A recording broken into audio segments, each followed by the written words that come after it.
नमस्कार विद्यार्थी मित्रांनो, माझं नाव सुहास भिसे. स्वागत आहे तुमचं सर्वांचं प्रज्ञा करंट अफेअर्स मराठी या आपल्या मायबोली भाषेतील एज्युकेशनल यूट्यूब चॅनलमध्ये.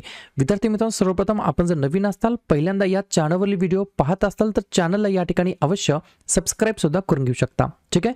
जेव्हा पण तुम्ही एखाद्या चॅनलला सबस्क्राईब करता तेव्हा काय होतं, सबस्क्राईब केल्यामुळे त्या चॅनलवरती जेव्हा नवीन व्हिडिओ अपलोड होतो ते व्हिडिओ अपलोड झाल्या त्याचं नोटिफिकेशन तुम्हाला लगेच मिळत असतं. ठीक आहे. बिलकुल टाइमपास नका करू. आजचा जो काही आपण महत्त्वाचा मुद्दा घेतलाय त्या मुद्द्याचं नाव लगेच लिहून घ्या. भारतातील जेवढेही राज्य आहेत त्या राज्यांमध्ये एकूण मिळून असलेले जे काही व्याघ्र प्रकल्प आहेत त्याच्यावरील महत्त्वाचे प्रश्न 2024 असू द्या किंवा 2025 असू द्या, कोणत्याही परीक्षेची तुम्ही तयारी करा. याच व्हिडिओमधील तुम्हाला कमीत कमी 1 ते 2 मार्काचा प्रश्न बघायला मिळणार आहे. सध्या वर्तमानमध्ये डिसेंबर 2024 पर्यंत भारतामध्ये एकूण किती व्याघ्र प्रकल्प आहेत, तर एकूण 57 व्याघ्र प्रकल्प आहेत. या 57 व्याघ्र प्रकल्पावरती आपण जवळपास 70 प्रश्न आपण या ठिकाणी चर्चा करणार आहोत या व्हिडिओच्या अंतर्गत. ठीक आहे. सुरुवातीपासून शेवटपर्यंत व्हिडिओ पहा. एक एक प्रश्न महत्त्वाचा आहे. शक्य असेल तर वही आणि पेन घेऊन लगेच बसा. आज हा टॉपिक क्लिअरच करून टाका. प्रश्न क्रमांक पहिला लिहून घ्या. वर्तमानमध्ये भारतातील एकूण व्याघ्र प्रकल्पाची संख्या किती आहे? प्रश्न क्रमांक पहिल्याचं योग्य उत्तर किती आहे? पर्याय क्रमांक डी, टोटल या ठिकाणी 57 व्याघ्र प्रकल्प आहेत आपल्या प्यारा भारतामध्ये. पुढचा प्रश्न, प्रोजेक्ट टायगर या उपक्रमाची सुरुवात कोणत्या वर्षापासून झालेली आहे? तर 2 नंबरच्या प्रश्नाचं योग्य उत्तर आहे पर्याय क्रमांक सी, 1973 या वर्षापासून या ठिकाणी प्रोजेक्ट टायगर या इनिशिएटिव्हला सुरुवात झालेली आहे. जर तुम्हाला प्रश्न फिरून विचारला, हा जो काही प्रोजेक्ट टायगर उपक्रम होता तो कोणी सुरू केला होता, तर त्यावेळेचे पंतप्रधान इंदिरा गांधी यांनी या ठिकाणी हा उपक्रम सुरू केलेला होता. पुढचा प्रश्न, प्रोजेक्ट टायगर या उपक्रमाची सुरुवात कोणत्या व्याघ्र प्रकल्पामध्ये झाली? तर 3 नंबरच्या प्रश्नाचं योग्य उत्तर आहे पर्याय क्रमांक बी, जिम कॉर्बेट या ठिकाणी जे काही नॅशनल पार्क आहे, व्याघ्र प्रकल्प आहे जो की उत्तराखंड राज्यामध्ये स्थित आहे, त्या व्याघ्र प्रकल्पापासून प्रोजेक्ट टायगरची या ठिकाणी सुरुवात झालेली आहे.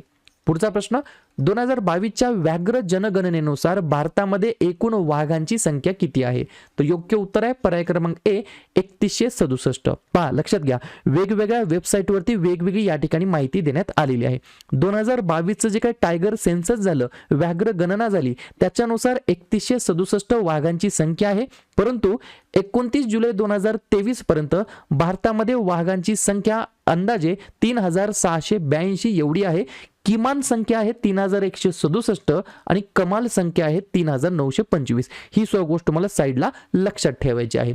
पाहूया पुढचा प्रश्न 57व्या क्रमांकाचा जो काही व्याघ्र प्रकल्प आहे त्याचं नाव काय आहे? 5व्या नंबरच्या प्रश्नाचं योग्य उत्तर आहे पर्याय क्रमांक डी, रतपानी व्याघ्र प्रकल्प असं म्हटलं तरी काय हरकत नाही. रतपानी वन्यजीव अभयारण्य जे की मध्य प्रदेश राज्याच्या अंतर्गत स्थित आहे, हे या ठिकाणी भारतातील 57व्या क्रमांकाच्या व्याघ्र प्रकल्पाचं नाव आहे. आता या ठिकाणी 5 अत्यंत महत्त्वाचे प्रश्न आहेत जे की एक्झामला वारंवार विचारण्यात येत असतात.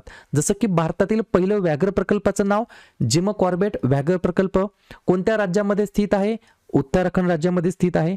भारतातील सर्वात मोठा व्याघ्र प्रकल्प, नागार्जुन सागर श्रीशैल्यम व्याघ्र प्रकल्प कोणत्या ठिकाणी आहे? आंध्र प्रदेशमध्ये.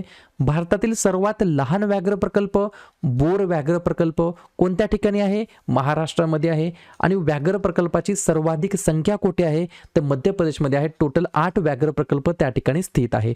आणि त्याच 8 मध्ये रतपानी वन्यजीव अभयारण्य आहे जे की मध्य प्रदेशमध्ये आहे, जे की भारतातील 57व्या क्रमांकाचं व्याघ्र प्रकल्प म्हणून घोषित करण्यात आलेला आहे.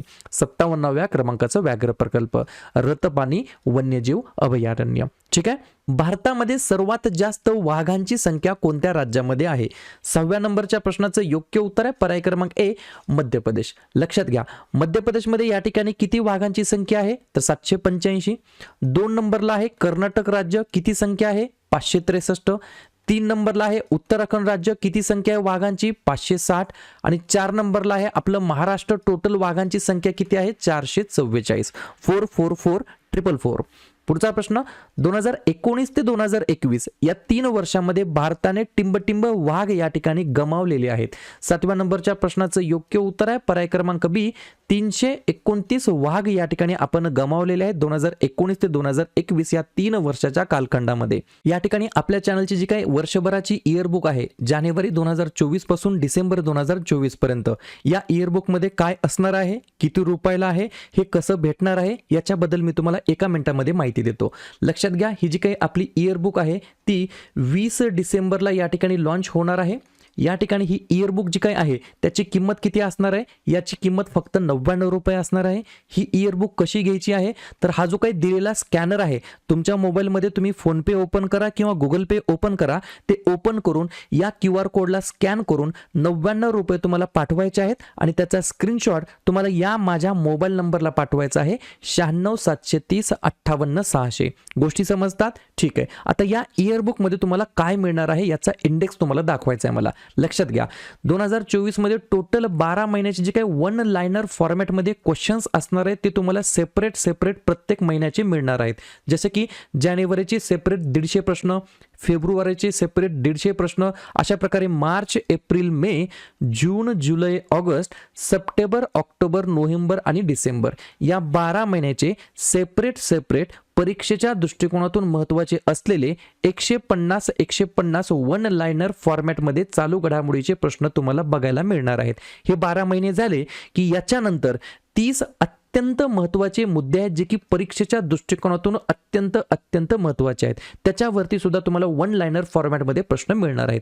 हे मुद्दे नेमके कोणते आहेत सर तर लक्षात घ्या, महाराष्ट्राचं मंत्रिमंडळ किंवा महाराष्ट्रातील महत्त्वाच्या नियुक्त्या, केंद्रीय मंत्रिमंडळ, महाराष्ट्रामध्ये झालेली विधानसभा निवडणूक, महत्त्वाच्या नियुक्त्या, महत्त्वाच्या योजना, महत्त्वाचे निर्देशांक, महत्त्वाचे युद्ध सराव, महत्त्वाचे पुरस्कार, नोबेल पुरस्कार, चित्रपट पुरस्कार, महत्त्वाचे ऑपरेशन्स, महत्त्वाचे राष्ट्रीय उद्यान, महत्त्वाचे व्याघ्र प्रकल्प, जे काही आंतरराष्ट्रीय संस्था असतात त्याचे प्रमुख कोण, त्याचं मुख्यालय कुठे आहे याच्यावरती प्रश्न, महत्त्वाचे देश, त्या देशाचे अध्यक्ष, पंतप्रधान, राजधानी, चलन, रामसर स्थळे, वारसा स्थळे, क्रीडाच्या बद्दलच्या चालू घडामोडी, महत्त्वाचे GI टॅग, महत्त्वाचे दिवस आणि त्यांची थीम, महत्त्वाच्या शिखर परिषदा, आगामी महत्त्वाचे क्रीडा स्पर्धा, पुस्तक आणि लेखक, AI च्या संदर्भात प्रश्न, Paris Olympic, Paris para Olympic, खेळ आणि खेळाडू, IPL दोघांचं, महिलांचं आणि पुरुषांचं, वेगवेगळ्या देशाला धडकलेले चक्रीवादळ, 2024 मधील प्रथम महिला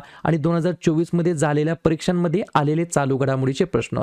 हा सगळा कंटेंट तुम्हाला वन लाइनर फॉर्मॅटमध्ये मिळणार आहे, PDF फॉर्मॅटमध्ये मिळणार आहे, ज्याची तुम्ही बॅक टू बॅक झेरॉक्स काढू शकता आणि या सर्वांची किंमत या ठिकाणी फक्त 99 रुपये आहे. हे 99 रुपये तुम्हाला या स्कॅनरला स्कॅन करून सेंड करायचे आहेत आणि पेमेंटचा स्क्रीनशॉट मला या व्हॉट्सअपला पाठवायचा आहे 9673058600. क्लिअर? पुढचा प्रश्न, अरुणाचल प्रदेशातील 20व्या क्रमांकाच्या राष्ट्रीय व्याघ्र संवर्धन प्राधिकरणाचे अध्यक्ष कोण आहेत? म्हणजेच काय? NCTA, national tiger conservation authority. या ठिकाणी त्यांचं नाव काय आहे तर पर्याय क्रमांक ए भूपेंद्र यादव हे या ठिकाणी 20व्या राष्ट्रीय व्याघ्र संवर्धन प्राधिकरणाचे अध्यक्ष म्हणून त्यांची नियुक्ती करण्यात आली आहे. यांच्याकडे अजून कोणतं मंत्रालय आहे तर केंद्रीय कामगार आणि रोजगार, पर्यावरण, वन आणि हवामान बदल मंत्री म्हणून ते सध्या कामकाज पाहत आहेत. पुढचा प्रश्न, राजस्थानमधील टिंबटिंब व्याघ्र प्रकल्पामध्ये नुकतीच भीषण आग लागलेली होती तर त्या व्याघ्र प्रकल्पाचं नाव काय आहे? सरिस्का व्याघ्र प्रकल्प.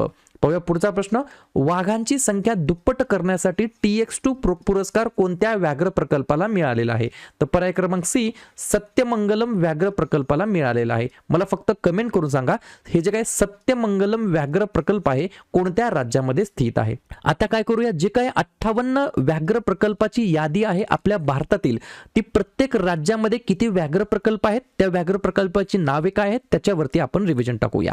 लिहून घ्या, फक्त बघत बसू नका, टाइमपास करू नका. पहिलं राज्य लिहून घ्या आसाम. आसाममध्ये टोटल व्याघ्र प्रकल्प किती आहेत तर 4 आहेत. कोणकोणते? काझीरंगा, मानस, नामेरी आणि ओरंग. 2 नंबरचं राज्य लिहून घ्या बिहार. बिहारमध्ये टोटल व्याघ्र प्रकल्प एकच आहे, त्याचं नाव आहे वाल्मिकी व्याघ्र प्रकल्प. त्यानंतर पुढचं राज्य लिहून घ्या, तिसरं राज्य आहे छत्तीसगड. छत्तीसगडमध्ये टोटल या ठिकाणी 4 व्याघ्र प्रकल्प आहेत. अचानकमार, इंद्रावती, उदंती आणि सीता नदी आणि गुरु घासीदास व्याघ्र प्रकल्प हे 56व्या क्रमांकाचं व्याघ्र प्रकल्प आहे. ही सुद्धा गोष्ट तुम्हाला लक्षात ठेवायची आहे. पुढचं राज्य लिहून घ्या. 4थ्या नंबरचं कर्नाटक. टोटल कर्नाटकमध्ये 5 व्याघ्र प्रकल्प आहेत. पहिला आहे बांदीपूर, भद्रा, नागरहोल, दांडेली अंशी आणि बिलिगिरी रंगनाथ असं त्या व्याघ्र प्रकल्पाचं नाव आहे. पुढचं राज्य लिहून घ्या. उत्तराखंड. उत्तराखंडमध्ये 2 या ठिकाणी टायगर रिझर्व आहेत, व्याघ्र प्रकल्प. पहिला आहे राजाजी आणि दुसरा आहे जिम कॉर्बेट. त्यानंतर 6वं राज्य लिहून घ्या. राजस्थान. राजस्थानमध्ये टोटल 5 व्याघ्र प्रकल्प आहेत. रणथंबोर, सरिस्का, मुकुंद्रा हिल्स, रामगड विषधारी आणि ढोलपूर करौली. बरोबर. हा जो काही ढोलपूर करौली आहे याच्याबद्दल सुद्धा बऱ्याच वेळेला परीक्षेमध्ये माहिती विचारण्यात आलेली आहे. पुढचा आहे प्रश्न या ठिकाणी म्हणजेच पुढचं राज्य आहे मध्य प्रदेश. मध्य प्रदेशामध्ये टोटल या ठिकाणी 8 व्याघ्र प्रकल्प आहेत. किती? तर 8 व्याघ्र प्रकल्प. हे 8 व्याघ्र प्रकल्प कोणते आहेत? सगळ्यात जास्त व्याघ्र प्रकल्पाची संख्या आहे मध्य प्रदेशमध्ये 8. कोणकोणते? कान्हा, बांधवगड, पन्ना, संजय डुबरी, सातपुडा, पेंच, वीरांगना दुर्गावती आणि रत्तापानी. त्यानंतर 8व्या नंबरचं राज्य आहे महाराष्ट्र. महाराष्ट्रामध्ये टोटल या ठिकाणी किती आहेत? तर 6 व्याघ्र प्रकल्प आहेत. कोणकोणते? ताडोबा अंधारी, बोर, मेळघाट, सह्याद्री, नवेगाव आणि पेंच. त्यानंतर पाहूया पुढचं राज्य 9व्या क्रमांकाचं झारखंड राज्य. झारखंडमध्ये एकच व्याघ्र प्रकल्प आहे ज्याचं नाव आहे पलामू. त्यानंतर 10 नंबरचं राज्य आहे ओडिसा. ओडिसामध्ये 2 व्याघ्र प्रकल्प आहेत, सातकोसिया आणि सिमिलीपाल. त्यानंतर पुढचं 11वं राज्य आहे पश्चिम बंगाल. पश्चिम बंगालमध्ये देखील 2 व्याघ्र प्रकल्प आहेत, सुंदरबन आणि बक्सा. ठीक आहे. पाहूया पुढचं राज्य केरळ राज्य. केरळमध्ये या ठिकाणी 2 व्याघ्र प्रकल्प आहेत. पहिला आहे पेरियार आणि दुसरा आहे परम्बिकुलम.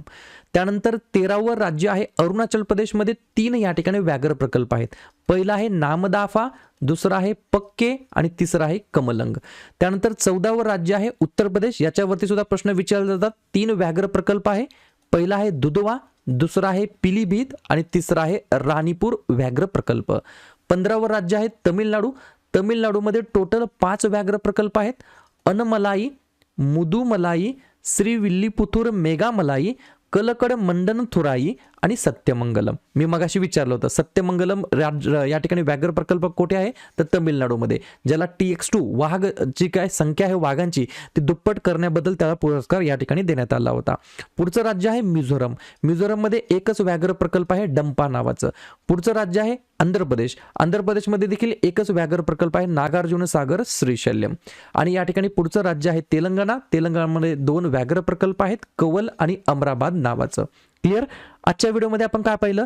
जे काय टोटल 58 टायगर रिझर्व आहेत, व्याघ्र प्रकल्प आहेत आपल्या प्यारा भारतामध्ये. ते व्याघ्र प्रकल्प कोणते आहेत, त्यांची नावे काय आहेत, कोणत्या राज्यामध्ये स्थित आहेत, कोणत्या राज्यामध्ये किती किती व्याघ्र प्रकल्प आहेत, छोटा मोठा सगळ्यात लहान, या व्याघ्र प्रकल्पावरती आपण चर्चा केलेली आहे. व्हिडिओ आवडला असेल नक्की व्हिडिओ लाईक करा. जवळच्या मित्रमैत्रिणींना हा व्हिडिओ हे यूट्यूब चॅनल जरूर शेअर करा. आणि उद्या संध्याकाळी 7:30 वाजता कोणत्या टॉपिकवरती व्हिडिओ घ्यायचा हे जाताना नक्की कमेंट करा. पहिल्यांदा या ठिकाणी व्हिडिओ बघत असाल, चॅनलला सबस्क्राईब नसेल केलं तर चॅनलला सबस्क्राईब करायला देखील बिलकुल विसरू नका. व्हिडिओ पाहिल्याबद्दल सर्वांचा अगदी मनापासून आभार आणि धन्यवाद. लक्षात घ्या, ही जी काही आपली इयरबुक आहे ती 20 डिसेंबरला या ठिकाणी लॉन्च होणार आहे.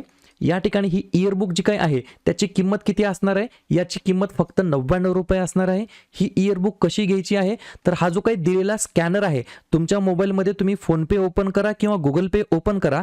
ते ओपन करून या QR कोडला स्कॅन करून 99 रुपये तुम्हाला पाठवायचे आहेत आणि त्याचा स्क्रीनशॉट तुम्हाला या माझ्या मोबाईल नंबरला पाठवायचा आहे 9673058600.